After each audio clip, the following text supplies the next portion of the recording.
Right, I think I am now live. Hey guys, so the camera might not be working today. Apparently, my laptop is due various updates, and so is the software. So we're having a few issues. If the camera is there, ignore what I've just said. I will type a message into the box now, and hopefully that will help you guys.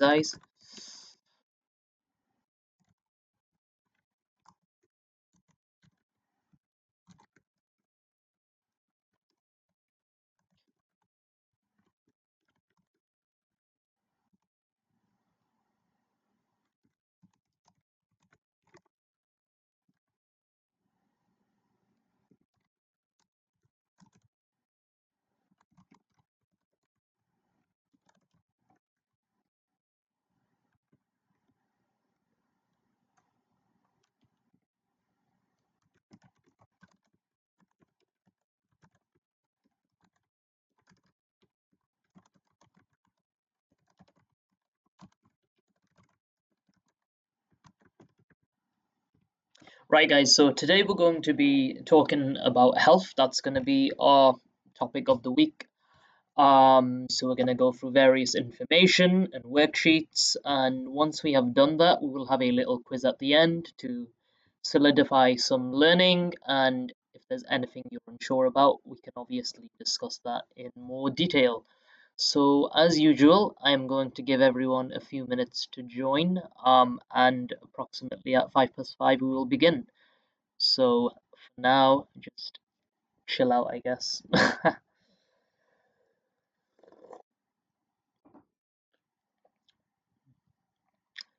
But I am having some problems with this software. So usually I have this camera in the corner, and it seems to have just disappeared for a very strange reason. It did say I'm due an update, and so I probably have to update it or something. And yeah, maybe it's that.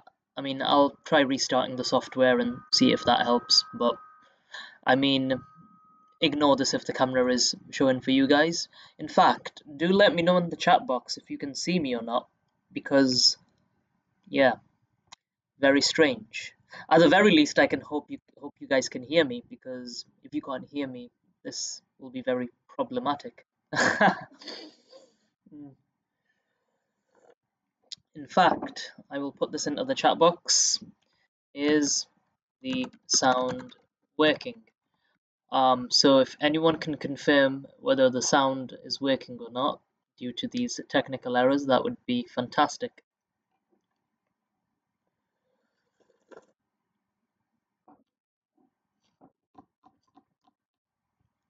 Okay, so we're going to start in about 2 minutes, guys, and then I will go through the whole process. In the meantime, feel free to grab a notebook, a pen, if you want to make any notes as we go along. If you want to write any questions down, feel free to post them inside the chat box.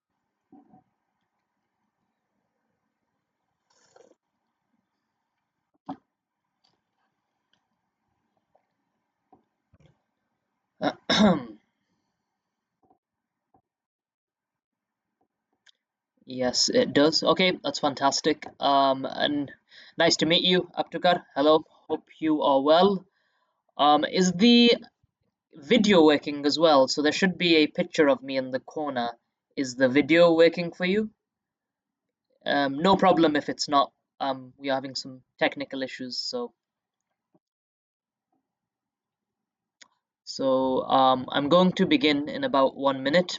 Um, just let a few other. Okay, right now it's 5 past, so I will now begin. A few people will join later on as well, so we'll should have more learners. So to begin, today we're going to be looking at health, as I said earlier, as our topic. So let's not read anything right now. So let's just look at health. So health is obviously very important. We know this, and it's one of the big parts of life. So, when I say one of the big parts of life, I'm referring to the domains of life that are very, very important to every person. So, we have employment or income, some might say, we have family, we have friends, personal relationships, social relationships, partner, and we also have health. So generally, if you ask people if they want a good life, you will ask them about their health. So it's very important that we can communicate properly when it comes to this area of life. So I'm talking about booking a doctor's appointment, going to the surgery, a dentist, anything associated with health, because it doesn't matter how good the doctors or the nurses are.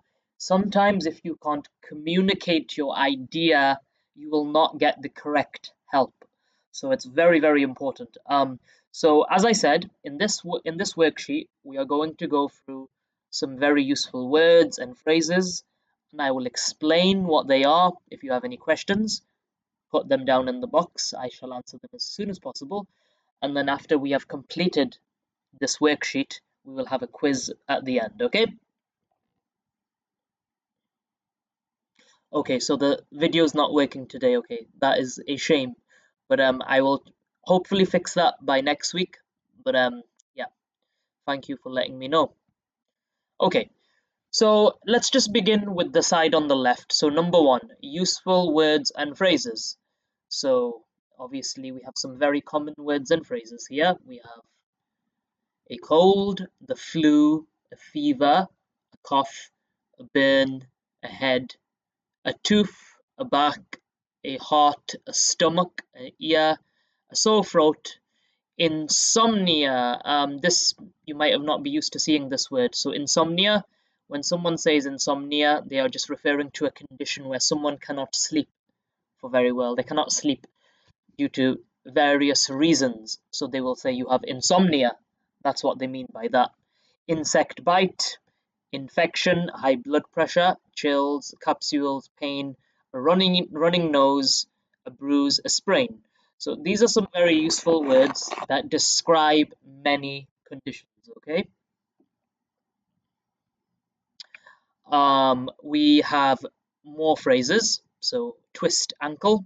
So if you were playing football and you injured your ankle being just above your foot. So that would be your ankle. You could break an arm, cut finger, to hit head, to see the doctor, to see the dentist, to stay in bed, to prescribe. When you're given a medication, when the doctor writes it down on the prescription, they are prescribing you something, okay? As I say here, to give a prescription. Aspirin, which is like a painkiller. Eye drops, liquids, ointment. Okay, so we have various useful and phrases there, okay? Now, this is going to be more interactive for you guys, meaning when I read this part out, I would also like you to read it out with me or repeat after me, okay? So for example, the D here stands for doctor and P stands for patient. So you've visited the doctor and the doctor would say, "Come in. How can I help you?" Now, you can be the patient, so I want you to repeat this. So you say, "I'm not very well.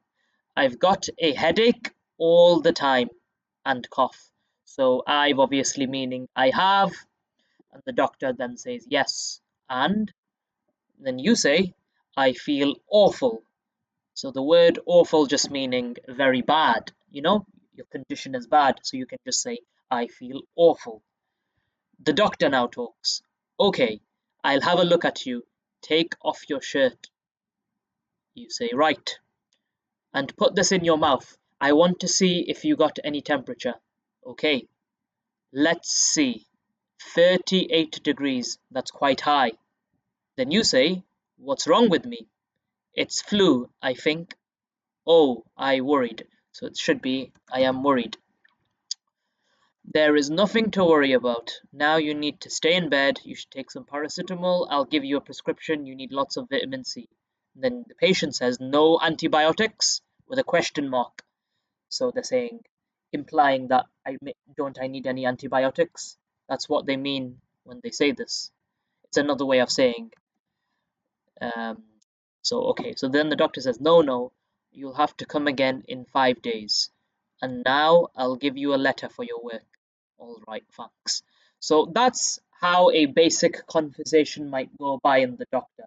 Now, this might seem normal to you, it might seem easy, but the reason I want you to read it out aloud is because it makes you more familiar with the speech patterns of the doctor and yourself. So when you go in a doctor, sometimes they will speak very quickly and you might not understand. But if you repeat these phrases, it will make it easier to understand quicker phrases. So sometimes when a doctor or a receptionist is speaking very quickly, sometimes it's difficult to understand them, right? Well, part of the problem is perception and part of the problem is speech. So if you yourself can speak like them, it will make the sounds easier to understand, okay? And the more you practice, the easier it will become, of course.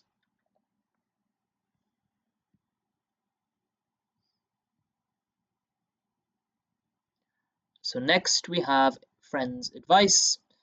So a friend may say, "Hi Nick, how are you?" You would say, "Not so good. I have a terrible running nose." Or it should be runny nose as well. So then S would say, S is just name for a friend, and N is a friend. "Really? That's too bad. And do you have a headache?" "Yes, terrible. And have you taken anything for it?" "No, I haven't." "Well, it's helpful to drink lots of fluid with lemon and take some aspirin, aspirin just being a painkiller. You should also buy drops for your running nose in the drugstore." So when they say drugstore, it's an Americanized word. They're just referring to, you know, um, like a chemist. So chemist, something like Boots would be an example.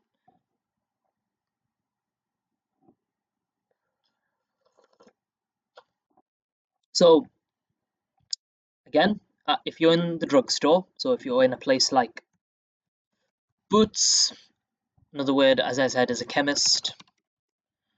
"Hi, can I help you?" the pharmacist may say.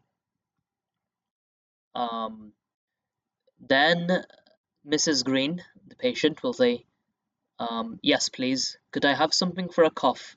I think I'm getting cold." So she should say, "Getting cold." Pharmacist, "Well, I suggest a bottle of these cough drops, and you should get a bottle of vitamin C too. Thank you. Do you have mustard plasters?" Pharmacist, "Yes, of course. How many mustard plasters would you like?" "10 will do. Here you are. Thank you very much." So now that we've gone over that, we have a better idea on how these conversations may play out. So at number 6 here, so choose and give advice to your friend who has health problems, okay? So here are a list of problems, and here is a list of advice. So you need to match up the problems with the advice. So for example, one problem could be a headache. So what could we give them from this advice? Well, cough drops aren't really going to help a headache, are they? So that would be no, we would not do that. Drink lots of liquids. I mean, yeah, it could be okay. We could give them that advice. See the doctor. I mean, in most cases, if it's just a mild headache, so not too bad or difficult, we would not say doctor. Dentist, nope, dentist, see you for your teeth, not for my headache. Put some ointment on it. So no ointment is going to help with a headache, as far as I'm aware. Stay in bed and rest. Yes, it could help. Take some aspirin. Now, this would probably be the most suitable advice depending on the person. So, when someone has a headache, they say take some paracetamol, take some painkillers. So, you could give them that advice as well. So, next of all, someone has a cough. Okay, we could say take cough drops. That would be the most obvious answer, right? I mean, there are other um, advice you could give them as well. So, liquid, as in drinking a lot of water. That's some advice you could give them too. Um, you could see the doctor too, depending on how bad the cough was. So if it was a continuous cough that had lasted for a long time, you probably should see the doctor. Here we have sore throat. Um, Again, it depends on the severity of it. So you could see the doctor if it was very severe, a lot of liquid. If you had a cough as well, you could take cough drops. A backache. Okay, so painkillers would help. So take some aspirin, stay in bed and rest. And if symptoms don't improve or you've had something has caused it, you may need to see a doctor. Toothache, the clue is in the tooth, right? So if you have a toothache, you should be seeing a dentist. A fever, now, again, it depends on how severe it is, how serious the fever is, how long it's lasted. But seeing the doctor might be a good idea. Drinking a lot of liquids, they usually advise, like water in particular. Stay in bed and rest. That could help too.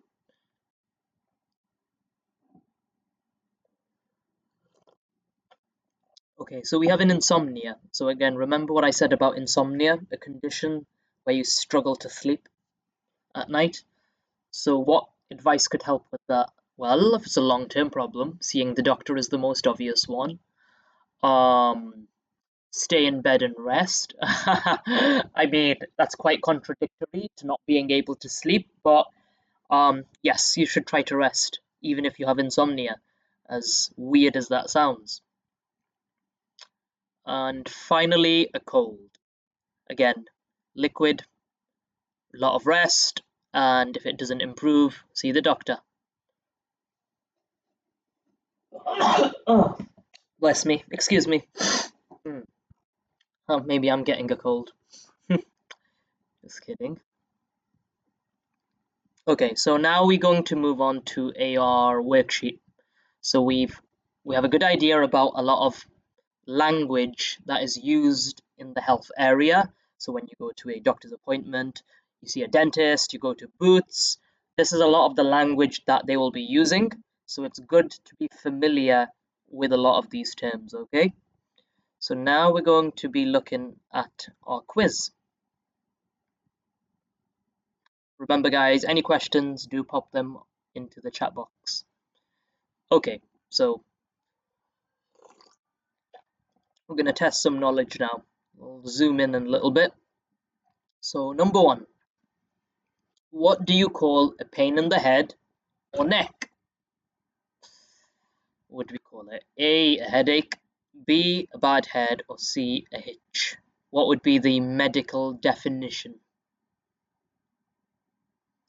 Okay, have a guess.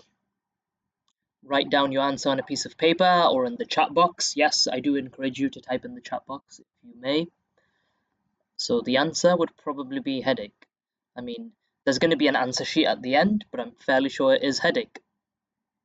Number two, if you have chills, fever, muscle pains, you probably have, is it A, a cold, B, a flu, or C, constipation? So chills, fever, muscle pains as well. So the answer is probably a flu, right? Number three, when your body temperature is above the normal range you have, so remember body temperature when they use a device to gauge your body temperature.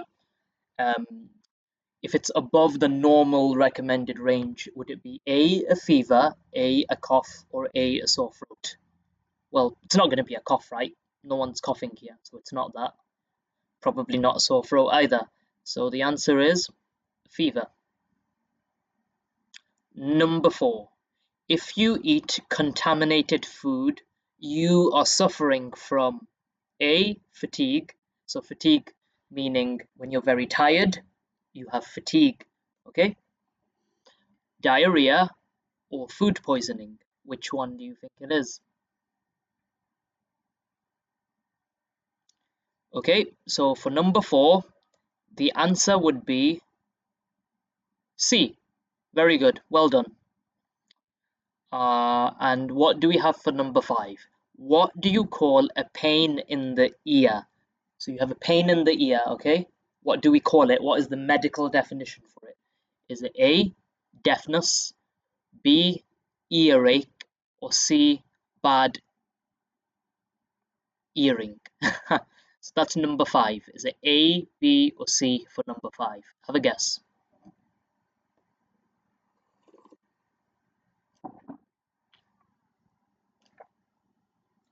C, yes. Very good. Very, very good. Well done. Okay, So it was for the answer for this one was B, and for the previous one it was C. So this would be classed as an earache. Okay. So what do you call a head injury with temporary loss of brain function? So temporary loss meaning only for a short period of time, not permanent. Temporary. Is it amnesia, concussion, or fracture? So okay, so let's first try to understand what these words mean. So when they say you have amnesia, they mean someone who is suffering from memory loss, okay? So this does not talk about memory loss, so it's not that. Is it a fracture? Remember, a fracture is relating to a physical injury, and so we think about that, it's like a physical injury, but does it re- result in temporary loss, so for a short time, of brain function? No, it does not, because a fracture is not temporary. It lasts for, well, quite a long time until it's fixed or healed. So the answer would be concussion. So when you have a head injury with a temporary loss of brain function, remember the word temporary, meaning only for a short time, it's concussion, okay? Right. So number 7, what is the answer for this? If you have red spots, conjunctivitis, and 4-day fever, you probably have, is it A, B, or C? Now I'll be honest with you, I've actually forgotten about this one, but I think the answer is measles.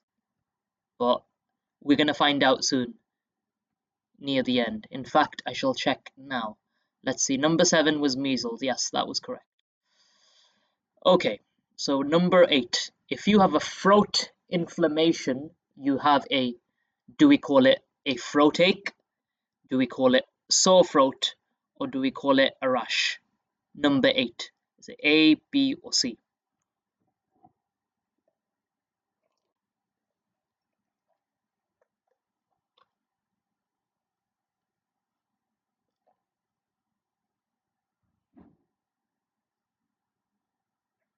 Right, those are some very good guesses and very good answers. So for B, it would be sore throat. Okay, we would call it a sore throat. We would not call it a throat ache. It would be a sore throat. Number 9, if you need to wear a cast on your arm, you probably have. So a cast meaning, well, something that's in the picture, as you can see. So why would you need one? Would you need it for a rash, a burn, or a fracture? You would most likely need it for a fracture, right? So it would be C. Number 10, what do you call it when you fall down and part of your skin starts to darken? So when I say darken, your skin becomes more dark, okay? So what do we call this? Is it sneezing? Well, no, because if I sneeze, my skin's not going to become more dark. Is it a cut? No, because usually when you have a cut, you may have some bleeding. There will be a red part. Um, so it's a bruise, right? Your skin darkens when you have a bruise. So that's what a bruise is. What do you call painful sensations caused by muscle contraction? Okay, so when your muscle contracts, what do we call that? A, B, or C?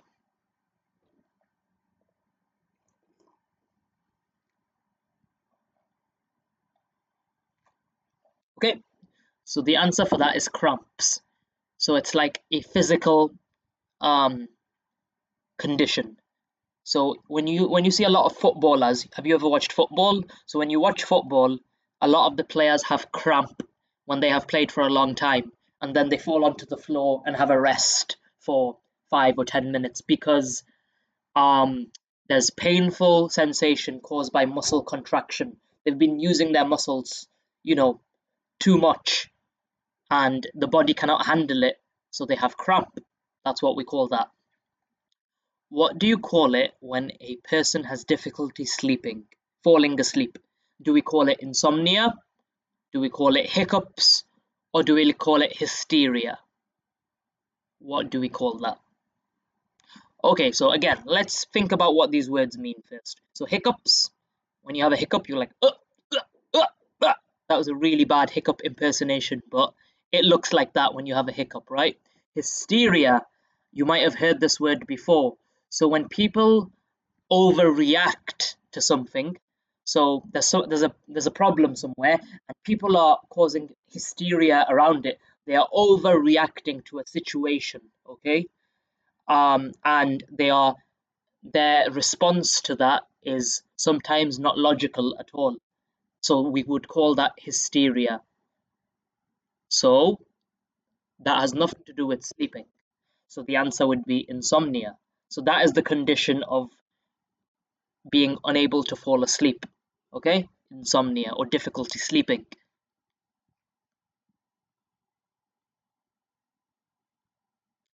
Right, you've said 10B. Um, yes, that is correct. And you've said 12A. Yes, exactly. Very good. Very good. 13. What do you call a small pocket of fluid? Fluid, like some kind of, like water or excess liquid under the skin. So, small pocket of fluid under the skin. Is it a cut, a burn, or a blister? Have a guess.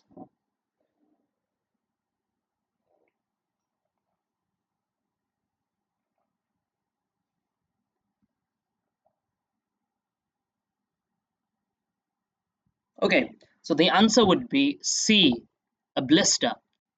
So, a blister. So, I recently, well, not recently, but about half a year ago. So I had a little burn, and the burn was not treated straight away. So it was there for a while. Then it turned into a blister, kind of like a big white spot. Not really a spot, but it looks like one. And we call that a blister. If you touch it, if you break it, it will burst into liquid. So it's a small pocket of fluid under the skin. That's what we call a blister. Okay. If you are feeling a strong pain in your chest, you are probably having a heart attack. That's the answer for that one. Not heartburn, not asthma attack. Heartburn is something like if you have foods high in acid, a lot of acid. So if you have a lot of tomatoes or cherry canned tomatoes, a lot of spaghetti bolognese, you will cause heartburn, okay? That's a different condition. What do you call it when a person has high blood sugar?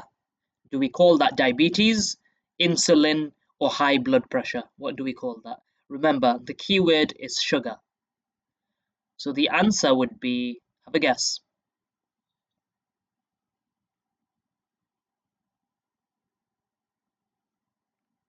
13C, yeah, very well done. That was right.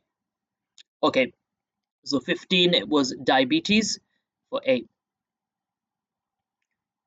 Right, a person has difficulty in defecating, suffers from. So when we say defecating, we are talking about, when you go to the toilet and you have a poop, that is what they mean when they say defecating. Okay? So a person who has difficulty in defecating suffers from, is it A, constipation, B, diarrhea, or C, appendicitis? Okay, so let me explain what some of these words mean. Well, particularly appendicitis. You probably don't see this a lot. So, appendicitis means it's a condition where your appendicitis is inflamed, okay? So, what is the appendicitis? It's just above your, groin area, just above your groin area, connected to the large intestine. It's like a pocket. So that's what the appendicitis is. When that becomes inflamed, that is what we would call appendicitis. But that's not the answer. The answer, I think, is constipation. So when you have difficulty when you have toilet problems, we call it constipation. Okay? Now, diarrhea is a different condition, of course, when you're going to the toilet, but it's not the right consistency. Okay? 17. People who have repeated unprovoked seizures suffer from. So unprovoked meaning it's not provoked. Someone hasn't done something to provoke it. It's a condition, okay? Because people can have seizures without having a condition. But if it's an unprovoked seizure, that says to me there's a condition involved. and that condition is epilepsy. And seizures are another way of saying a fit.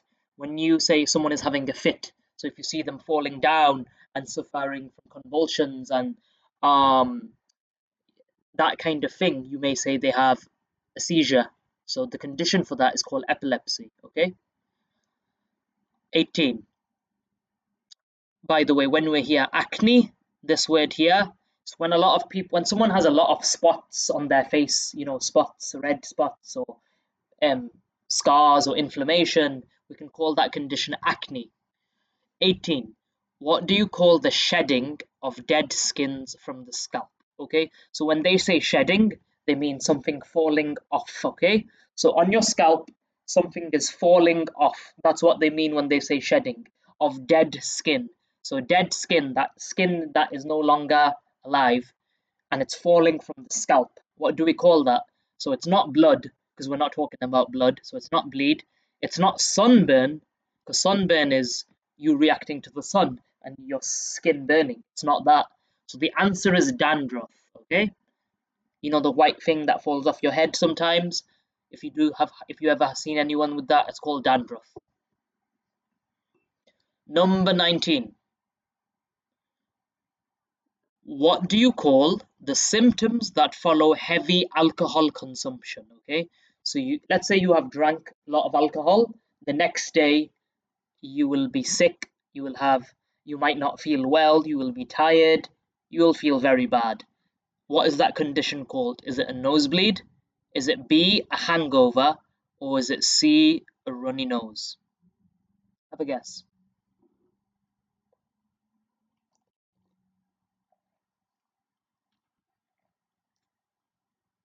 Okay, so the condition is called a hangover.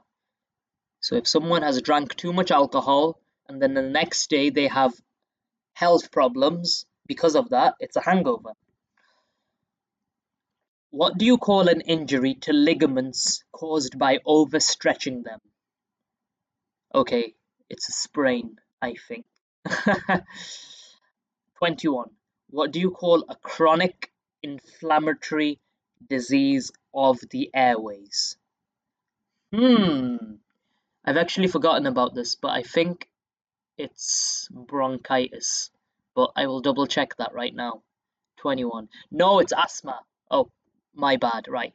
21 was asthma, okay? So what do you call a chronic inflammatory disease of the airways? It is asthma, not bronchitis. Not this one. It was asthma. My mistake. So here are all the answers. We can go, you can just I'll go back up here. So here were the questions, remember? And here's a quick list of all the answers.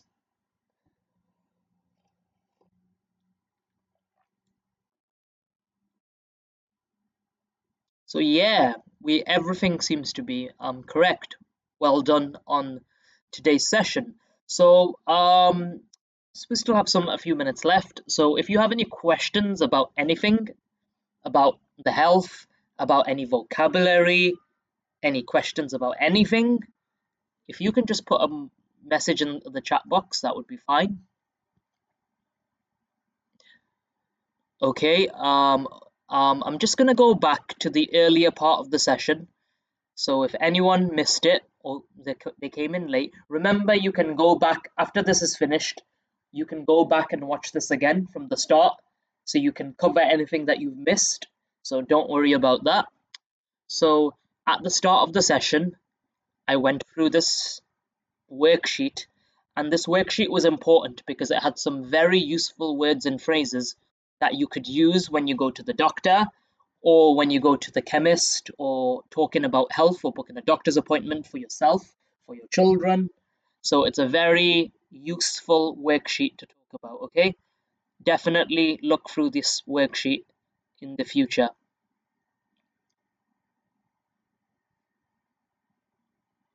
Okay, thank you everyone for attending today. Remember, you can watch this video after I've ended it. And have a nice weekend.